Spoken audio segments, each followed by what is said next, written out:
आपको यह जानना जरूरी है कि हमको पढ़ना क्या है। अगर आपके पास सिलेबस सटीक, अगर क्या है सिलेबस सटीक है, जैसे आपका गोल सटीक है कि हमको कौन नौकरी लेना है, रेलवे ग्रुप डी का, यही ना। हमको कौन लेना है, आरपीएफ का। हमको कौन सा लेना है, तो बिहार पुलिस। कौन सा लेना है, तो बिहार दरोगा, बिहार दरोगा। कौन सा लेना है, सचिवालय सहायक, सचिवालय सहायक। हमको कौन सा लेना है, तो बिहार एसएससी इंटर लेवल। अभी एग्जाम बाकी होना है इसका, और अभी होगा भी, अभी समय भी इसमें लगेगा, इंटर लेवल। ये भी अच्छा जॉब, ये हमको लेना है। और इसके लिए आप पाठ्यक्रम रख दें यूपीएससी का, बीपीएससी का, यानी कि आप पढ़े आईएएस का सिलेबस। पॉसिबल है ये निकल जाएगा? पॉसिबल नहीं।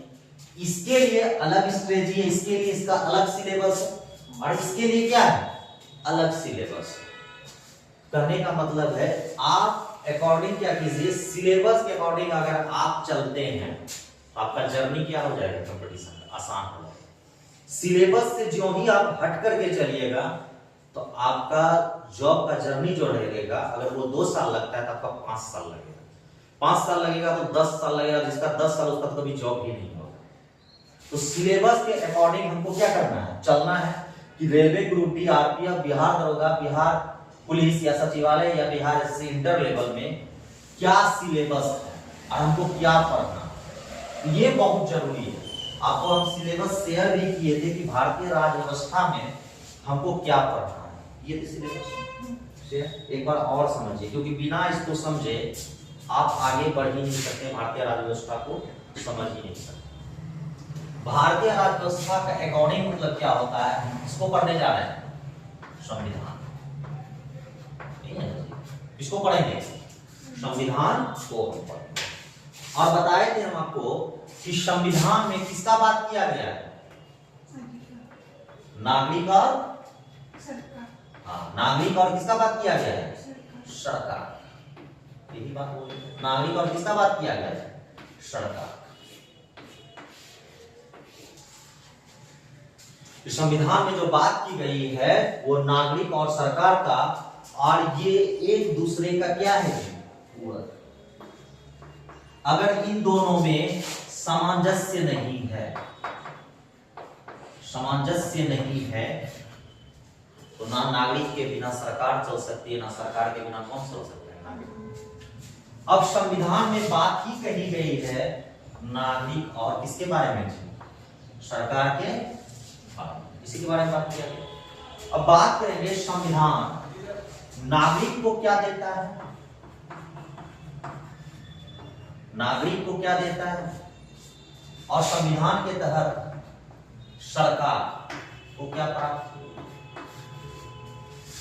इसको बात कि संविधान, अगर भारतीय राज्य व्यवस्था को हम पढ़ेंगे तो मुख्य रूप से हम किसको पढ़ रहे हैं, संविधान को पढ़ रहे हैं, किसको पढ़ रहे हैं, संविधान को पढ़ रहे हैं। और संविधान में मुख्य रूप से बात किसकी कही गई है, नागरिक और सरकार।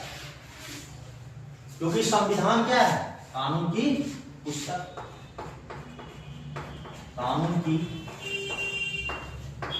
संहिता। संहिता का मतलब ही होता है पुस्तक। संविधान क्या है, कानून की पुस्तक। और इसमें बात कहा गया है नागरिक और सरकार। तो क्वेश्चन पूछेगा संविधान के तहत नागरिक को क्या प्राप्त है और सरकार को क्या प्राप्त है। तो नागरिक को संविधान के तहत क्या प्राप्त है, बताइए। हाँ, मूल या मौलिक, मौलिक अधिकार। क्या बताया, मौलिक अधिकार, मौलिक अधिकार किसको, नागरिक। तो कुल मौलिक अधिकार की संख्या कितनी है, कुल मौलिक अधिकार अगर पूछा जाए वर्तमान में तो कितना है, हाँ वर्तमान में कितना है, वर्तमान में अगर बात किया जाए तो 6। मूल संविधान जब संविधान बनकर के तैयार हुआ था, संविधान जब बनकर के तैयार हुआ था, मूल संविधान में मौलिक अधिकार की संख्या कितनी थी? 7। 100 से 7 होता है। 100 से क्या होता है? संपत्ति का अधिकार। संपत्ति का अधिकार को क्या कर दिया गया है? समाप्त कर दिया। 100 से 7 होता है। 100 से क्या होता है? संपत्ति का अधिकार। और 100 से क्या होता है? समाप्त। तो 7वां जो अधिकार है उसको क्या कर दिया गया? सरकार समाप्त कर दिया। कहने का मतलब है कि आप आय से ज्यादा संपत्ति नहीं रख सकते। अगर आपके पास आय से ज्यादा संपत्ति मिलता है, आप कमाते हैं 10 रुपये और आपके पास 10 करोड़ का संपत्ति है, तो ये तो कैसे बनाया? तो संपत्ति का अधिकार आपके पास नहीं। ठीक है, तो मौलिक अधिकार के अंतर्गत कितने अभी वर्तमान में मौलिक अधिकार है? संख्या कितनी है? 6। लेकिन मूल संविधान जब संविधान बनकर के तैयार था, उस समय मौलिक अधिकार की संख्या कितनी थी? 7। और कौन सा मौलिक अधिकार को समाप्त कर दिया गया है?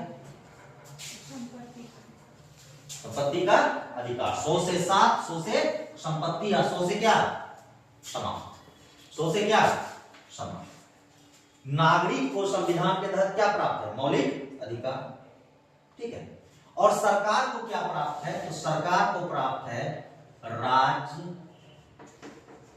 के नीति निर्देशक तत्व। राज्य के नीति निर्देशक तत्व किसको प्राप्त है? सरकार। अब राज्य के नीति निर्देशक तत्व क्या है? तो राज्य के नीति निर्देशक तत्व है कि सरकार कैसे राज्य के लिए नीतियां बनाए। नीतियां मतलब क्या? कानून बनाए। नीतियां मतलब क्या? कानून। तो कानून कौन बनाता है? नागरिक की सरकार? सरकार बनाएगा। नागरिक तो बनाएगा नहीं कानून। सरकार क्या बनाएगा? राज्य के लिए नीतियां एवं कानून। तो सरकार को यह प्राप्त है कि राज्य कैसे चलेगा, राज्य के लिए नीति और निर्देशक नीतियां बनाने का काम कौन करेगा? सरकार। तो आपसे क्वेश्चन पूछेगा कि संविधान के तहत नागरिक को सरकार राज्य के नीति निर्देशक तत्व तो प्राप्त है कि मौलिक अधिकार प्राप्त? संविधान के तहत नागरिक को क्या प्राप्त है? मौलिक अधिकार। और सरकार को क्या प्राप्त है? राज्य के नीति निर्देशक तत्व प्राप्त है। आया ना? मौलिक अधिकार की संख्या कितनी है? 6 वर्तमान में। इसमें वर्तमान में। लेकिन मूल संविधान में मौलिक अधिकार की संख्या कितनी है? कौन सा अधिकार को समाप्त कर दिया गया?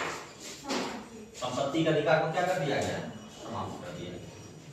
सरकार को संविधान के तहत क्या प्राप्त है? नीति निर्देशक तत्व। ये क्या करता है? तो राज्य के लिए नीतियां क्या बनाता है? संविधान में किसके बारे में लिखा गया? नागरिक और सरकार के बारे में। ये एक दूसरे का क्या है? पूरक है। एक दूसरे का क्या है? सरकार के बिना नागरिक नहीं चलेगा, नागरिक के बिना कौन चलेगा? सरकार। तो इन दोनों में सामंजस्य होना क्या है? जरूरी। पूरा क्या? ठीक है, इसको उतार दो।